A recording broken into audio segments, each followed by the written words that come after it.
Ok, nós vamos começar uma nova série de mensagens e essa série será em Abacuque. E o nome da série é O Profeta Pregador. A gente vai entender um pouquinho melhor por que esse nome. Mas hoje o nosso subtema é onde se esperava a voz de Deus, surge a dor do profeta. Vocês podem ir abrindo a Bíblia em Abacuque. Conta-se que durante a Segunda Guerra Mundial, uma viúva italiana ficou sem dinheiro para pagar os aluguéis da casa onde morava. Ela orou, clamou, jejuou durante muitos dias e nada adiantou. Nada. Em desespero, foi despejada pelo proprietário e obrigada a procurar abrigo em casa de parentes numa cidade vizinha. Logo após a sua saída, a cidade foi totalmente destruída por bombardeio nazista. Agora tudo ficou claro. O silêncio de Deus não era apatia, indiferença.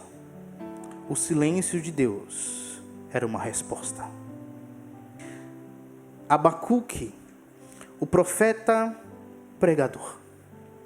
Um profeta que pregava, anunciava a palavra divina, mas ele também era um pregador, porque ele falou a partir do seu momento de luta e de dor.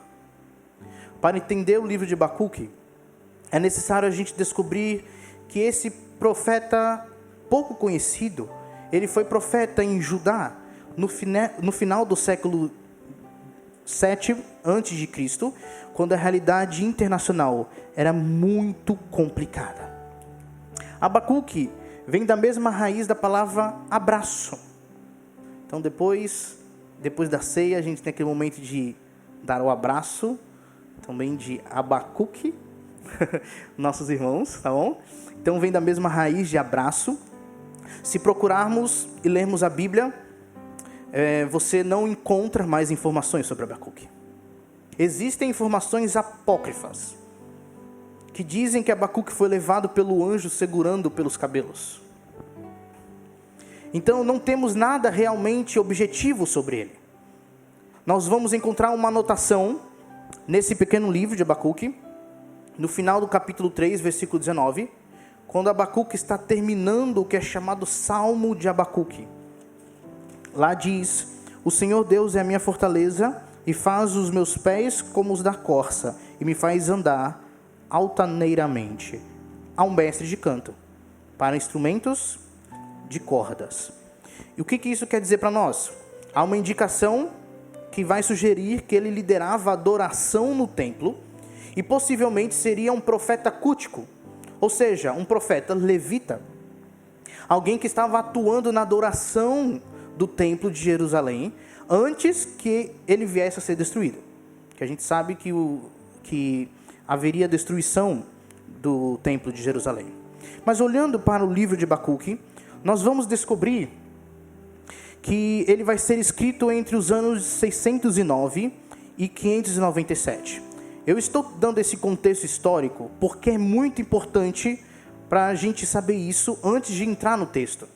Porque sabendo o que se passava com Judá, a gente sabe do que o profeta está falando. Então os estudiosos, analisando detalhes e referências específicas do livro, eles estão muito seguros de que são essas as datas. Porque quando você estuda a história bíblica, você vai descobrir que o reino de Judá, que fazia parte do reino do sul, que teve aquela divisão dos reinos, ok? Reino do norte e reino do sul, ele vai durar até o final do reinado do rei Josias, que termina no ano de 609. Então daí em diante, os babilônios começam a dominar toda a situação. E Abacuque deve ter escrito seus primeiros textos a partir deste momento, dessa circunstância, e vai até 597, quando começa o último reinado do último rei de Judá, que é o rei Zedequias, que reinou de 597 até 586 a.C. Ou seja, este era um momento muito difícil da história. Um período crítico, complicado, porque a nação de Judá tinha se afastado do grande avivamento e das mudanças e reformas que o rei Josias tinha feito por volta dos anos 620. Então o povo, nesse tempo, estava razoavelmente alinhado com a vontade de Deus, mas eles começaram de novo a se afastar, a se distanciar daquilo que Deus tinha revelado, e as coisas começaram a se complicar para a vida deles. A gente sabe muito que Israel sofreu durante a sua história por causa também da sua desobediência, ok? Bênção e maldição de acordo com como eles agiam, como eles viviam. Então, no meio desse povo de Deus, dessa nação de Judá, que conhecia a palavra, começou a imperar a violência, a opressão sobre os mais desfavorecidos. E o sistema legal já não funcionava de jeito nenhum. Os problemas internos eram os piores possíveis. Mas externamente, a coisa também estava muito difícil. Porque os babilônios estavam crescendo, estavam cada vez mais fortes, já tinham derrotado a Síria, Nínive, por acaso, tinham conquistado Nínive, a Assíria, no caso, no ano 612, derrotaram também a última potência da região, que era o Egito, e continuaram a sua marcha, feroz e conquistadora. Ou seja, Babilônia era um poder avassalador. Ninguém podia conter, humanamente falando, a ação da Babilônia. E assim a ameaça desses babilônios chegarem e destruírem Judá era certa, praticamente. Certa. Então Deus mexe com a vida de Abacuque para que ele traga revelação nesse momento de crise acentuada no reino de Judá. O que a Bíblia nos mostra é que o quadro político de Israel e de Judá entrou em crise. E foram bastante atingidos pela falta de ética, por uma série de situações negativas e problemáticas, mas ao mesmo tempo em que o governo se corrompe nos tempos bíblicos, também a religião institucionalizada se corrompe. É muito interessante como acontece isso em Israel. Você esperava muito de quem? Quando se teria crise no reinado? Se esperava de quem? Dos sacerdotes que foram instituídos por Deus, desde os tempos lá do livro de Êxodo, Levítico, por exemplo, Levítico 28. Se você for ler o livro de Êxodo, Levítico capítulo 28, e todo o detalhamento não existia no tabernáculo, e na construção original da relação religiosa com Deus, nenhuma referência a profetas. Não tinha isso. Era o rei, sacerdote. Rei ainda não, foi depois o rei ainda. Mas era o sacerdote primeiro. O sacerdote que fazia essa ligação do povo com Deus. Não se falava sobre profeta. Ou seja, se o governo, instituições políticas se corrompem, e se a instituição religiosa se corrompe, Deus levanta os seus profetas. E interessante que esses profetas eram pessoas que não buscaram fazer aquilo. Nem sonhavam em serem usados por Deus dessa forma. Você vai ver Amós, por exemplo. Ele diz que o negócio dele era cuidar de quê? Gado. Ele entendia era de plantação de figo. Figo silvestre ou sicômoro. Ok?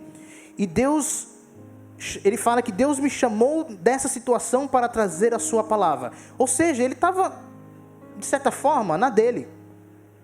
Cuidando do gado, cuidando da plantação. Mas Deus o chama para trazer a revelação. Para trazer a palavra de Deus. Esses profetas sofreram. Esses profetas foram convocados somente por Deus. E a maior parte deles não fazia parte do sistema político. Ou do sistema ali, religioso. Eles confrontaram toda a situação de decadência. Eles confrontaram toda a fragilização da vida política, social e religiosa do Israel antigo. Então, vale a pena ver Por exemplo, Amós e Oséias, os grandes profetas do 8º século, que falaram em Israel. E Isaías e Miqueias, do reino do sul, que falaram em Judá. No século VII, depois que o reino do norte é destruído pelos assírios do século VIII, nós vamos ter o famoso profeta Jeremias e os 3 amigos próximos, Naum, Abacuque e Sofonias. E depois, finalmente, temos Ezequiel, que é o profeta do exílio, profeta quando o povo esteve na Babilônia.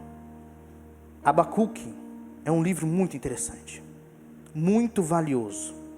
Não sei se você sabe que o versículo mais importante teologicamente, que diz respeito à salvação no Novo Testamento, é retirado de Abacuque. Abacuque 2,4. Você já viu isso, provavelmente. O justo viverá pela fé, ou por sua fidelidade. Além disso, Abacuque tem tanto valor, que na época que o grupo que se reunia em Qumran, a famosa comunidade Ahad se reunia ali, eles fizeram questão de estudar detalhadamente o profeta Abacuque, a ponto de escrever um comentário. Olha o comentário que eles escreveram aí. Dá para entender tudo, né? Dá para entender tudo, o comentário de Abacuque. Porque eles estavam aguardando o fim do mundo. Eles estavam aguardando isso. Que vivia na comunidade Qumran. Eles estavam aguardando o fim do mundo. E as palavras de Abacuque inspiravam esses homens a tentarem viver uma vida piedosa no meio de uma sociedade corrompida. E é interessante que é o mais completo dos comentários. É o Pesher Abacuque. Foi publicado em 1951. Então, olhando para os 3 pequenos capítulos de Abacuque, o livro mostra inicialmente, nos 4 primeiros versículos, um questionamento de Abacuque, que começa a apresentar a sua situação de crítica, aquela situação terrível que ele diz, diante da circunstância que ele está presenciando ali. Depois Deus manda uma resposta sobre o que Abacuque anda perguntando para ele. Abacuque, em vez de melhorar, fica mais complicado ainda. Ele tem uma crise mais acentuada. Deus dá sua resposta mais comprida, mais detalhada, mais específica no capítulo 2, de 2 a 20. E no capítulo 3, Abacuque tem um salmo de adoração. Um salmo de glorificação a Deus em função da sua esperança diante de Deus. Vamos ler Abacuque, capítulo 1, versículos de 1 a 4. A palavra do Senhor diz: sentença revelada ao profeta Abacuque. Até quando, Senhor, clamarei eu, e tu não me escutarás? Gritar-te-ei violência, e não salvarás? Porque me mostras a iniquidade e me fazes ver a opressão? Pois a destruição e a violência estão diante de mim. Há contendas, e o litígio se suscita. Por esta causa a lei se afrouxa, e a justiça nunca se manifesta, porque o perverso cerca o justo. A justiça é torcida. Então, quando a gente lê esses versos, o que está acontecendo, temos que tentar entrar na cabeça do profeta, na cabeça de Abacuque, e das pessoas que viviam ali naquele ambiente, na sociedade de Judá. Pensa bem, eles cresceram estudando e conhecendo a Bíblia, pelo menos a Torá, né? O Antigo Testamento, aprendendo o que a Bíblia falava, a Torá falava do grande Deus que libertou o povo do Egito. Eles atravessaram o mar, o deserto do Sinai, Deus os conduziu, levando-os para a terra prometida, e eles herdaram a terra prometida. Cresceu conhecendo, desejando e confiando nas promessas de Deus. E aí tem essa situação. Judá a ponto de ser destruída. Diante dessa circunstância, ele vendo esse cenário, uma pergunta surge: como entender o jeito de Deus agir quando tudo parece a pior realidade possível? Existe a promessa de um descendente de Davi, e pelo jeito seremos exterminados. O que vai sobrar para ser o descendente, para vir o descendente? Quem que vai sobrar da nossa linhagem? Ele vai discutir aquilo que a gente chama do problema da justiça e da bondade de Deus, em face da realidade do mal e do sofrimento. Algumas pessoas fazem um caminho de negação da maldade. Não existe isso de sofrimento. Isso é uma coisa psicológica. É a pessoa que cria o sofrimento na sua própria cabeça. Pensar dessa maneira é complicado, porque a gente sabe o que significa o sofrimento real. Já experimentamos, provavelmente, cada um de nós, algum tipo de sofrimento. Tem outros que dizem, se existe sofrimento e dor, é sinal de que Deus não existe. Ou se Ele existir, Ele não é tão bondoso como a gente imaginava. Ou, se Ele existe e Ele é bondoso, talvez Ele não tenha tanto poder assim. Tem alguns que pensam assim, dessa forma. Tem alguns, na verdade, que argumentam dessa forma para tentar provar que Deus não existe. A Bíblia vai nos mostrar o quê? Que existe um Deus que é bondoso, totalmente poderoso, apesar do sofrimento não compreendido. Apesar da maldade que existe no mundo, existe um Deus que é bondoso e poderoso. O profeta então começa questionando uma certa injustiça que está acontecendo em Judá e invoca a ação de Deus. Ele começa aí o texto falando advertência ou sentença revelada ao profeta Abacuque. Em algumas outras traduções da Bíblia está escrito peso que cai, que está sobre o profeta Abacuque. Isso porque literalmente a palavra que pode significar profecia, que pode significar oráculo, tem esse sentido de peso, como uma palavra que vem com força da parte de Deus e que pesa sobre o profeta. E é trazida para o nosso conhecimento e nossa reflexão, por exemplo. Mas onde está a profecia? A gente pensa assim, sentença revelada ao profeta Abacuque, ok, então agora vem a profecia. Mas não vem a profecia. Quando olhamos qualquer livro profético, eles quase sempre começam. E veio a palavra do Senhor a Jonas, filho de Amitai, dizendo. E veio a palavra do Senhor a Amós, e logo em seguida, ouçam, ó povo de Israel, ou Deus falando com o profeta. Quando você lê Abacuque, não tem isso. É dito que foi dado uma palavra, um peso, um oráculo da parte de Deus. Quando a gente vai procurar onde está essa profecia, o que a gente encontra? O grito de Abacuque, o clamor de Abacuque. E esse grito de Abacuque é muito natural. Ele fala algumas coisas que a gente nem poderia imaginar que um profeta falaria. Ele diz, até quando, Senhor, clamarei por socorro sem que tu ouças? Até quando gritarei a ti violência sem que traga salvação? Abacuque começa a sentir um incômodo, uma dor, uma certa revolta, um aborrecimento por causa da situação do povo de Deus em Judá. O Senhor Deus é poderoso, a situação é essa. Será que Deus não é capaz, não pode fazer nada por essa situação para melhorar isso? Por que o mal prospera? Abacuque toca numa questão que muitos não ousam falar, não ousam externar, mesmo que isso esteja sendo fermentado no nosso íntimo, no nosso coração. Onde está Deus que vê tudo o que se passa, que tem poder para intervir e sanar o problema, mas parece que se omite e nada faz? Isso estava intrínseco no clamor de Abacuque. Ele tem uma espécie de, se podemos dizer assim, uma espécie de revolta santa. Não se trata de um desaforo, mas sim de um profundo anseio por justiça. Abacuque anseia a justiça de Deus.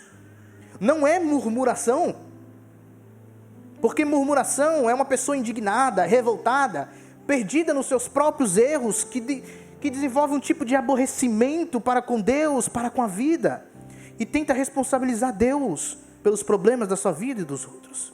Não é murmuração isso aqui. A postura de Abacuque é a postura de quem joga o jogo da verdade e fala as coisas do jeito que está acontecendo. Por quê?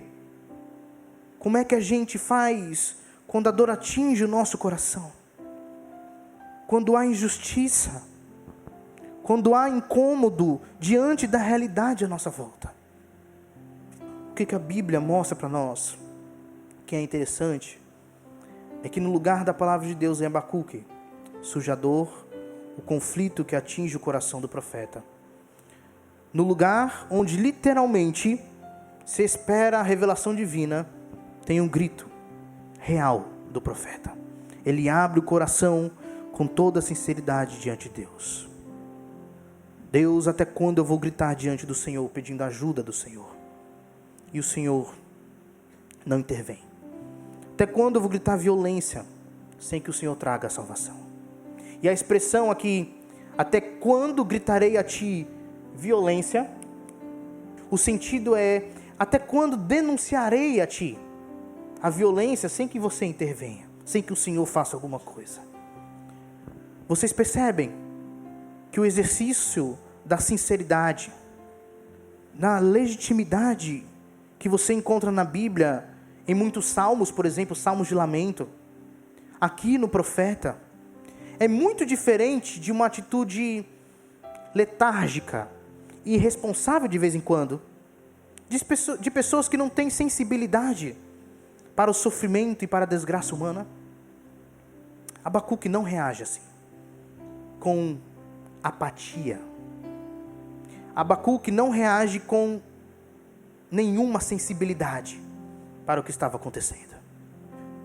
Deus muitas vezes age de tal forma para que esse incômodo nos leve a um processo de uma luta interna. É uma luta, de certa forma, uma luta com Deus que a gente já começa sabendo o resultado, porque não tem como ganhar de Deus. Mas mesmo que percamos, nós sairemos ganhando, de alguma forma. Há um forjar de Deus no nosso coração que faz doer, mas nos torna mais íntimo dele. Deus dá um chamado para Jacó. Deus luta com Jacó, não luta? Com Jacó? Há uma luta. Jacó, depois da luta, vai ser chamado de quê? Israel. Há uma intimidade maior com o Senhor.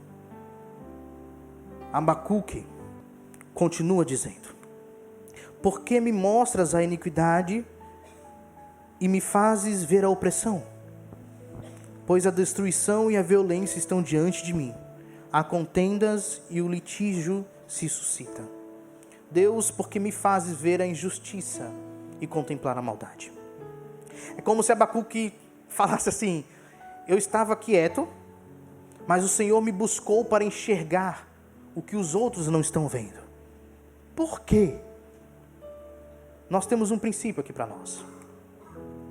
O caminho da palavra divina e do agir de Deus na história passa em muitos momentos na Escritura Sagrada por um incômodo da parte de Deus no nosso coração. Aquilo que você pode achar que é um problema, aquilo que você pode tentar jogar culpa nos outros, aquilo que você às vezes vai dizer, não, isso aqui só pode ser coisa do inimigo. Muitas vezes são as circunstâncias preparadas por Deus para que a gente entre em alinhamento com a sua vontade, para que a gente entre em alinhamento com Ele, para fazer diferença no reino. Muitas vezes é o caminho de Deus incomodar o coração das pessoas para agir. Ele continua: Deus, a destruição e a violência estão diante de mim, há luta e conflito por todo lado. E Abacuque conclui: por isso a lei se enfraquece e a justiça nunca prevalece. Os ímpios prejudicam os justos e assim a justiça é pervertida. Ele fala sobre a lei enfraquecer ou a lei se afrouxar. A lei, ela tem dois sentidos fundamentais para nós. A palavra Torá, em primeiro lugar, ela significa a revelação de Deus, ou primeiramente da vontade de Deus. É a lei revelada para o povo de Deus sobre qual é a vontade de Deus. É como se Abacuque estivesse dizendo assim: por isso a Bíblia não vale mais nada, porque o pessoal não está nem aí para a vontade do Senhor. Então ele está olhando a situação de Judá e está falando assim: as pessoas não estão mais se preocupando com a vontade do Senhor. Isso, a lei se afrouxa, a lei se enfraquece por causa disso. Essa lei, essa Torá, ela também indicava os caminhos pelos quais as pessoas deviam se comportar dentro da sociedade. Tanto é que Israel é o único lugar no mundo antigo onde o rei não podia ter poder totalmente, poder absoluto, porque havia lei para o rei. O rei tinha que respeitar uma constituição, que era a Torá, que era a lei do Senhor no povo de Israel. Então, nesse sentido, Abacuque está dizendo: Deus, eu estou olhando para o teu povo, eu estou olhando para essa sociedade de Judá, para o que restou daquela história tão linda que eu aprendi desde pequeno. E sabe o que eu ando percebendo? Que a Bíblia não vale mais nada, a Torá não vale mais nada para essas pessoas, que a lei já não funciona para eles, que nada funciona no meio desse lugar, no meio de Judá. Essa era a angústia de Abacuque.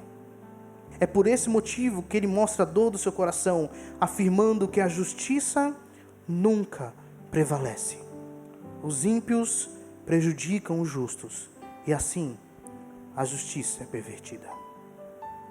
Quando a gente espera aqui em Abacuque a palavra de Deus, surge a dor do profeta diante da realidade terrível que ele estava vivendo.